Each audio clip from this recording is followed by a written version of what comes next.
So thank you for you guys taking out time in your evening.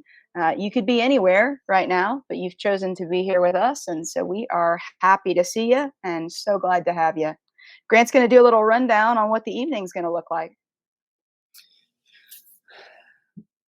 Tonight we just did our networking session. And so we want to give you the runway of the rest of the evening so we know what's coming and we know what to expect and when to go home, which we might already be there. So next up, after Audra and I get done with our intro here, we'll invite David Watkins to the stage and he'll give us an introduction.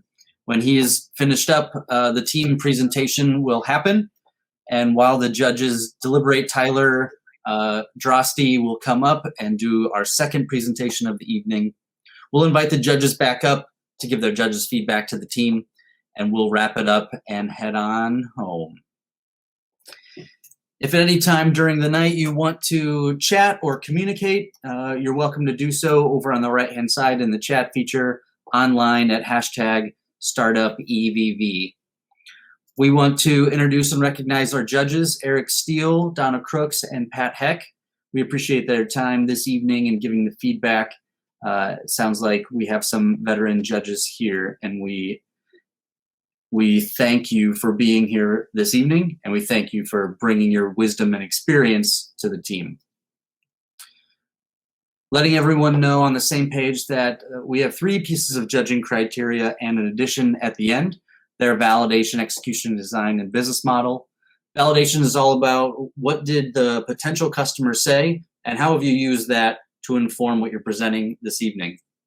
The execution design is what is the business? What do you actually do? Tell us what it is the business does. And then the business model is how that business makes money. So those are the 3 criteria that the teams receive Friday evening. And this year we've added in the Innovate Within criteria as well, as the team presenting this evening is going to be participating in Innovate Within here in Indiana. And so we wanted to help them hone their presentation and pitching skills for that competition. And so we've combined those together this evening. Bonus time indeed. The team will receive a generous prize package and the review of their ideas, space to work on it, and consultation on necessary things to help them are all here, stuff that the team will receive.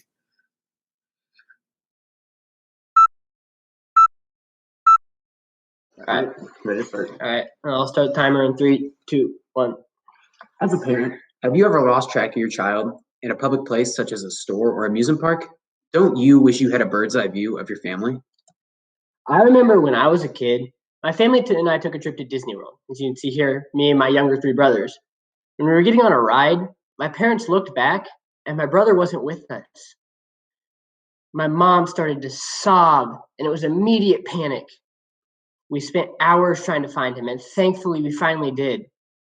To this day, my mom still describes to me about how traumatic and terrifying that experience was as a parent.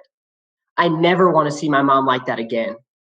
Could you imagine if something had happened to my brother? What if he were to be kidnapped, taken where we'd never see him again? What if he had fallen in one of the pools and stopped breathing? Could you imagine if this happened to one of your kids? After doing more research, we found out that these types of experiences happen way too often. According to a CDC study, in the United States alone, over 800,000 kids are kidnapped each year. In addition to that, 11 kids get lost at Disney World every single day. We knew there had to be a solution, the Scout Safety Bracelet. Hi, I'm Cody. I'm Noah. And I'm Aiden, and we are Scout Family Protection. We as high school students with younger siblings have had many experiences with wandering toddlers and trying to keep track of them. Using our engineering, marketing, and business experiences we have gained through courses and camps, we found a solution that is affordable and practical, the Scout Safety Bracelet. The Scout Bracelet has built-in features such as a GPS locator, heart rate monitor, and blood oxygen sensor. These safety measures connect to a phone app that you as a parent have control of. This app will allow guardians to always be able to find their loved ones in any situation needed. The vital sign monitors will immediately alert parents and medical services if an emergency occurs. If a health emergency does occur, for an example, your child falling in a pool, the bracelet will be able to detect that they have stopped breathing, Then the parents and medical services would be notified and could be brought to the location. In the event of a kidnapping, Scout's Bracelet can pinpoint your child, while you and the authorities would be instantly alerted and your child would be saved. According to our projections, our Scout bracelet will cost around $40 for materials, plus $10 for production and $20 for other expenses such as marketing and distribution. We would then sell the product for around $119, plus a possible monthly fee to maintain the cellular networking, which is a little above a 40% profit margin. These prices are based on our research of the materials needed, keeping in mind that we want to make sure this product is at a low enough price to be accessible to all our target customers. One question on your mind right now is probably security. However, we made sure to do research for this topic. Some of our methods that we will sure to keep digital security include firewalls, a strong ISP, and data encryption. A strong firewall and internet service provider will allow our company to control all information that comes in and out and provide protection against hackers and digital intruders. In addition, if someone were to get past these precautions, all of our customers' data will be in unique encryption specific to them. One of the competitors in this field is the phone app Life360. This widely popular app uses location and other features in order to monitor your family. There are other generic tracking competitors, but those pieces are easily removed. Scout's main difference and unfair advantage is our target market and locking system of the device. Our target is your children between the age of 3 and 12 who cannot use phones yet but are of walking age. Expensive watches and phones are not fit for children because they can be easily broken and tarnished. Our simple, waterproof, and small design, however, perfectly suits kids. The bracelet is reinforced with a steel coiled wire, which will make it very difficult for a kidnapper to remove. In addition, Scout's bracelet has a unique locking system using encrypted magnets that will only allow the parents to take it off, which will keep other kids and unwanted adults from removing it. We did a survey with over 200 parents and grandparents and got overwhelmingly great results on our bracelet. We were able to get initial market validation, gather a good price point, and even make improvements on our product. Of the people we surveyed, over 70% of them said that they'd be likely to buy our safety bracelet. There were many other extremely positive comments regarding the product and the idea. We were also able to set the price at $119 with a monthly fee around $10. Originally for the price, we were estimating selling the product closer to $200, but the feedback in the survey was extremely favorable to the price of $119, which still leaves around a 41% profit margin. From our survey, we got customer feedback that helped adapt our product to meet the needs of the target market, such as our target market wanted life-proof materials for the band. Through our Scout bracelet, we can help make sure that parents will never have to go through the feeling of panic that is caused by losing a child. This world is a dangerous place. Help us make life safer for the most vulnerable of your loved ones, your kids.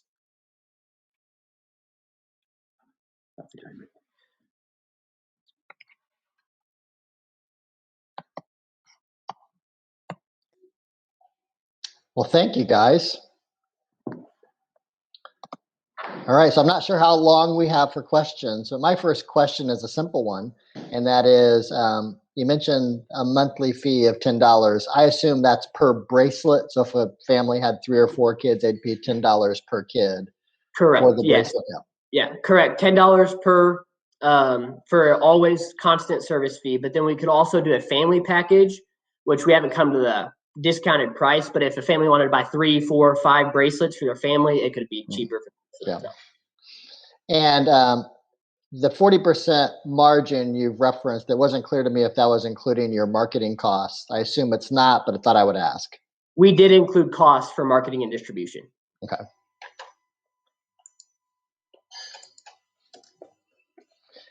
And have you done some prototyping with this yet, or is it mostly still on paper but with a plan?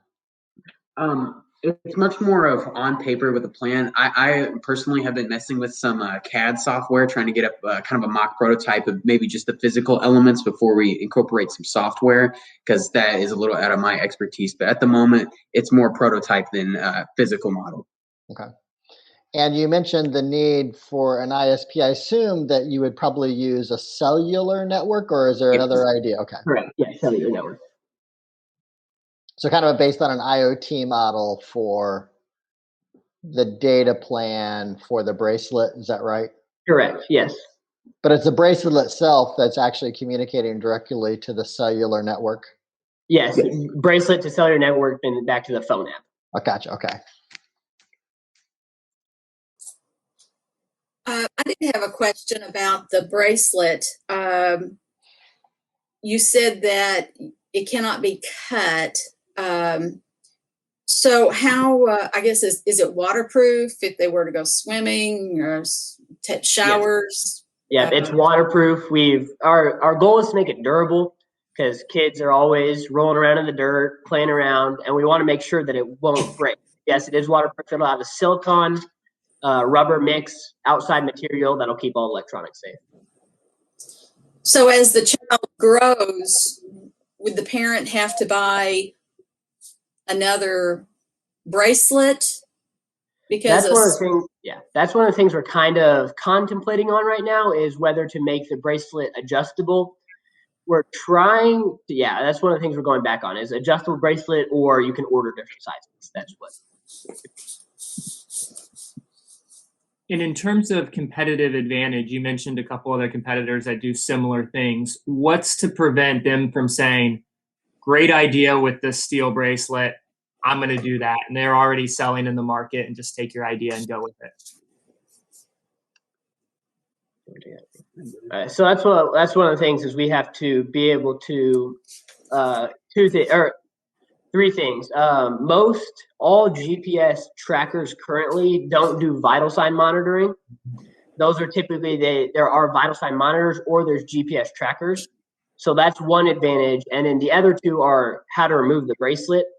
All the competitors, there's things such as Tile, there's like GeoBot, which are little devices you can put on your child's backpack in their pockets, but those can just be thrown off, and then the magnet lock that only parent.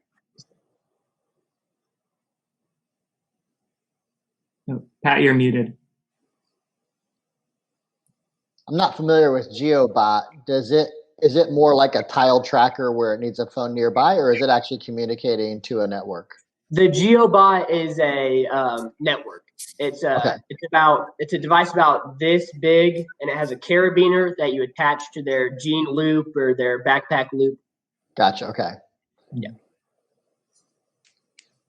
And I had the liberty of knowing a couple of the topics ahead of time. I Googled GPS and vital signs moderating, and Angel Watch popped up, and it seems that it does vital signs monitoring as well as GPS. So again, kind of going back to the competitive advantage, is it really based around the inability to remove it, or? Yeah, so it's the ability to remove it. Plus, the Angel Watch, of all the research we've done, is it has a screen. And so if your 4-year-old child goes outside, they fall, you don't want to spend all that money for the screen to break, for all of those things. So it's more durable, non-removable. As well as we want the child to be less interested in the band so that they don't perhaps break it as well. We want the kid to want to wear it as an accessory, but we don't want them necessarily toying with it.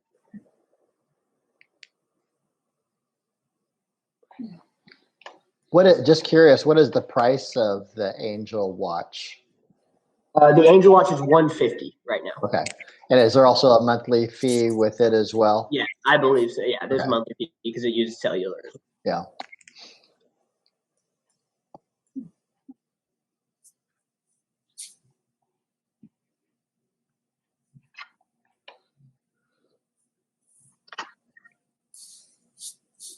I'm curious. So obviously, competition is what's currently out there in the market, but it's also what people are just doing to address this problem.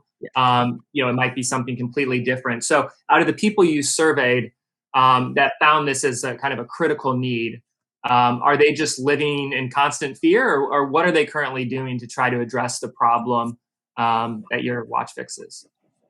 Yeah, so currently people, what we found out is they're most scared of when they go out to big places in public. They aren't really, I'm kind of scared my child's going to wander from home. They're really more go to an amusement park, grocery store, crowded place like that where the child can be easily lost. And currently, there's nothing really done. There are like some leashes that parents have used to keep their children by them.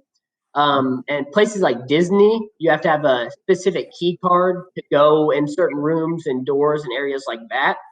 But that is not a locator; it's more of just a containment system. And I You know, feel it like makes me. it's definitely shown a need, especially with even with kids our age. A lot of parents are keen to track their children via Life 360, but from what we found, it's a lot less common in these little toddlers that will more than likely run away.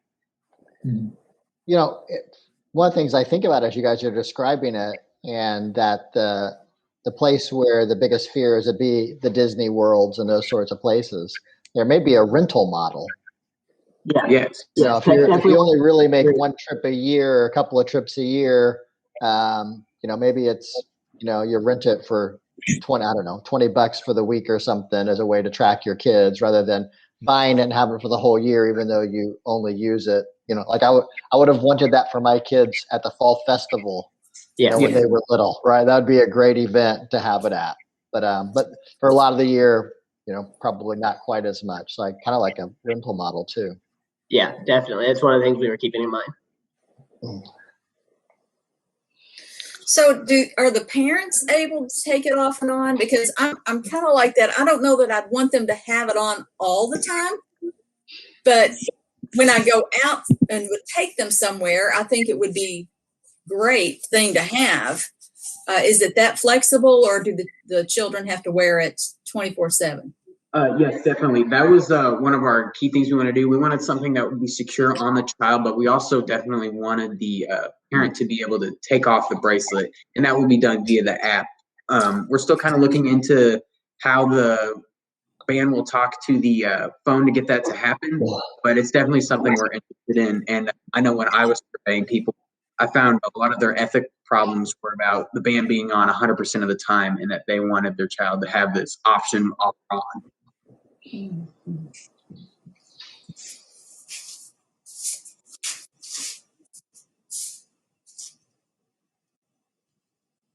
How big is the market?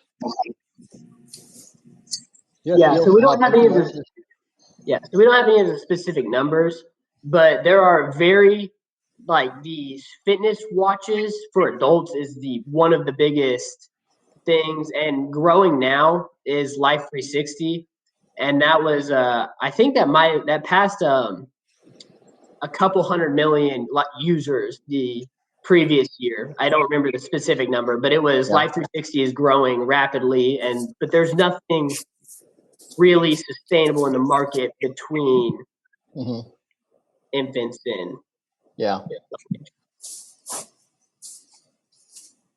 right, Grant, you showed up. I think there's a reason for that. Thanks so much. Congratulations, team. Thank you to the judges. That'll be our time for this team, and I'll invite the judges to jump down from the stage and head over in the session to the deliberation room. So up in the top right of this main panel for you judges, it says leave. Go ahead and click that. And once you've done that, go over to the left side. And in the sessions, there's a judge deliberation room that only you can see.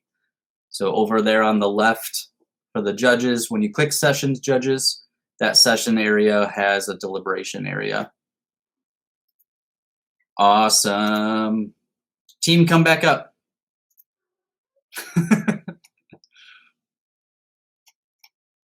Cody.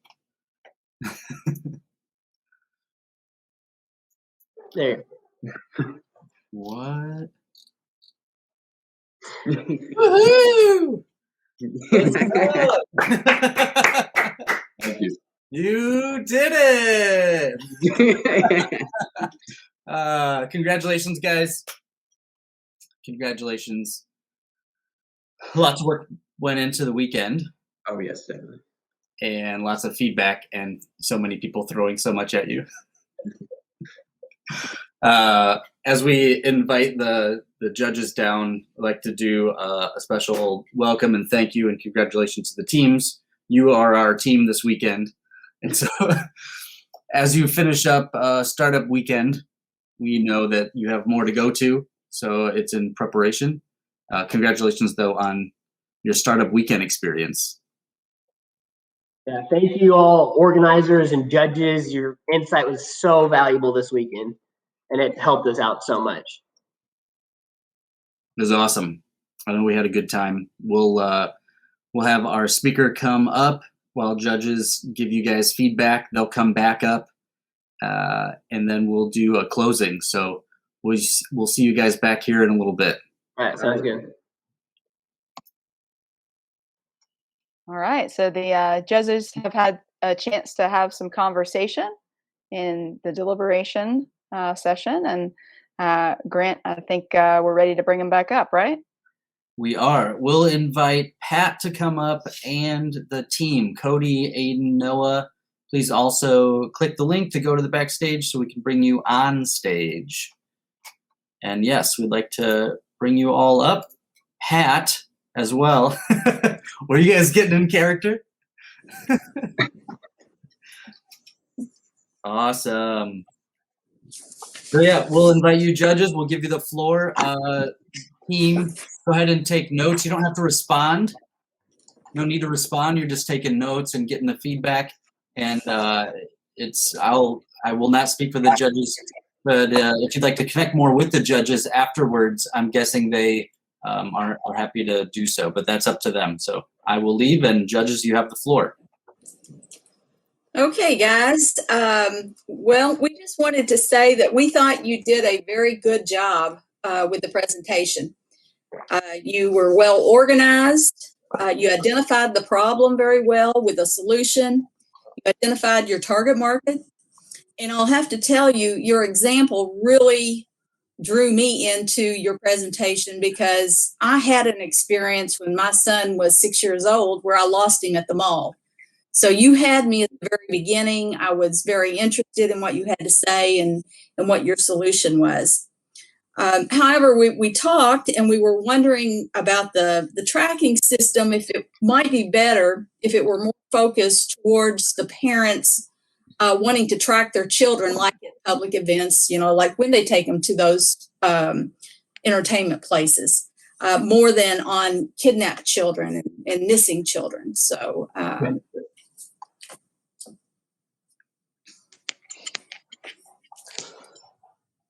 yeah, so I too was sucked right in, and having had similar experiences with kids and going to events and just being fearful of going to the event. And I can't think of something horrible that happened to me that left me, traumatized, but you're always worried about it. And so you don't enjoy what you're doing anywhere nearly as much, right? So one of my thoughts still is around, I think as you kind of think through the business plan, is figuring out those families who would buy it as a bracelet I own permanently, and I'm going to pay this monthly fee all year round. But there may only be a handful of times a year where I'm in this scenario where I'm fearful, right? And so as a parent, I almost can picture myself where I'm going, I might say $120 per bracelet, and I'm going to pay $120 a year per kid, maybe a little bit discounted because I have more than one kid. But there's only this 2-week period or this 3 weeks throughout the year where I'm fearful. But I might pay, like as I'm getting ready to go to that event, and I'm starting to think about all the things I've got to navigate, and all of a sudden there's this option to, let's call it, rent the device with the fee, with the service fee included. I might spend $20 or $40 per kid for that week at Disney World because I'm just that fearful at that time. I actually may almost spend as much money as I would if I just paid for it for the whole year. But when you get ready for those events, whether it be Disney World or something smaller like going down to the Fall Festival, there might be a good opportunity right there. But I do think that, I lean towards it is, even though I know that there are other GPS trackers out there, what is unique is the kid can't remove the GPS tracker. Yeah. So, I realize that the vital sign, part of it is kind of interesting, but for me, it's about losing my kid. Probably less worried about the kid fell in the pool and, stopped breathing. I think it's more that I've just lost my kid. That's the panic moment. And even though the truth is, if you really look at stats, and Eric has some of this, very few kids truly get abducted. But when your kid is missing, that is your first assumption. Like you immediately leap right there.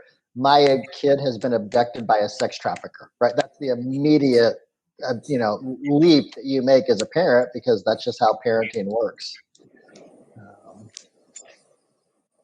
Great. And it kind of to Pat's point, where I do think the stat's a little misleading, the 800,000 abducted. If you dig into it, it's kind of debunked online pretty quickly.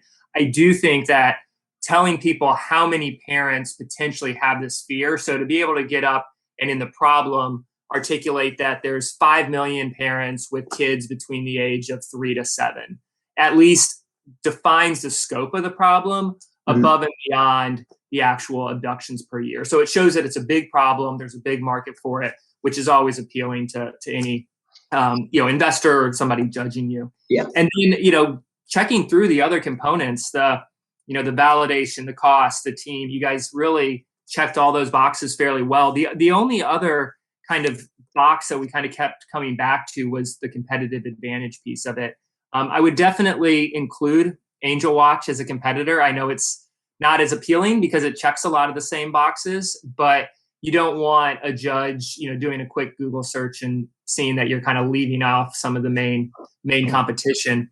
But then when you do have a competitor that does kind of this two components that you do, I think the one thing that really stands out is the locking mechanism potentially. And so, maybe there's a chance, and maybe you did this over the weekend and just didn't present, but a chance to maybe work with Rick or Gutwein or somebody that could at least do a really high level search and maybe see if it's something that could be patented, to be able to say, we're the only ones that can have this particular locking mechanism, I think would set you above and beyond and really give you a competitive advantage, other than trying on the spot to say, ours couldn't be broken because it doesn't have a screen, and coming up with some of those more nuanced advantages to really have one advantage that the others just can't compete on, I think would really set you apart.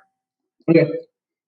Yeah, I agree. Thinking back again to being a parent, my fear of my 4 or 5-year-old is going to be they're annoyed by this thing on their wrist and they want to take it off, right? As they get a little bit older, they're probably going to understand they don't want to take it off. Right? I can remember my kids being scared of being lost too, right? It wasn't just me as the parent worrying about my kids being lost. My kids were fearful of being lost too, partly because we talked about it.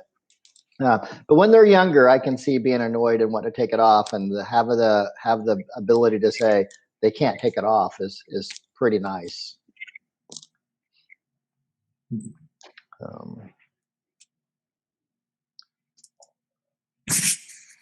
But I do think that you also have room to really talk about what the market size is from a financial perspective, right? So you can figure out, you probably can find some data on families if you just looked at the US, families in the US with kids in this range, and then start making some assumptions of how many might buy the service and how much they're going to pay for it. Because to be able to say the potential of revenue in this market is number, it's going to be a good number. I mean, people who want to invest, they want to know the number. Yeah. Right. The gross margin matters, right? But you can have an 80% gross margin and only 6 people buy it. It's hard to be excited about it, right? Yeah. But, if 1 million people are going to go buy this, then all of a sudden people can get excited about a family on average spending, even if the average family is only spending $50 a year, 1 million families buying it each year. That's pretty exciting. Yeah. But I'll just say overall, really nicely done, guys. Really, I really like how you thought about this. I really like how you presented your opening story. Immediately sucked all of us in. And that's important, right? You got our attention immediately by telling the story. Any last thoughts, Eric or Donna? I just thought you did a very good job, and just kind of echoing what Pat said, good job, guys, and good luck. Thank you guys so much for all your advice and feedback. It's very helpful. Thank you so much, judges. Thank you for being here, and thank you for taking the time to watch and discuss and then provide feedback to the team. we're going to welcome. send you down and finish up, and then we can connect afterwards. So if you're open to connecting with the teams, please go ahead and connect with them maybe over in the chat, or team will get you connected to the judges. That'd be great.